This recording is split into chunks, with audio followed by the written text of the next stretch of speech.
Hey, what's up you guys? So in this video, I am going to show you how you make a boomerang on Instagram using your camera roll. So this is going to be quick and easy, so let's start.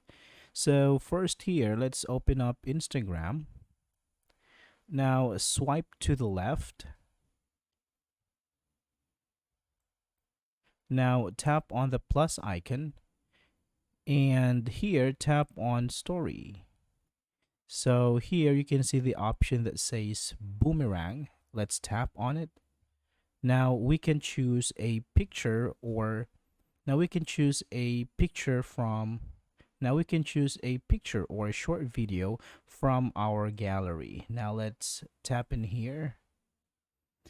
Let's choose this one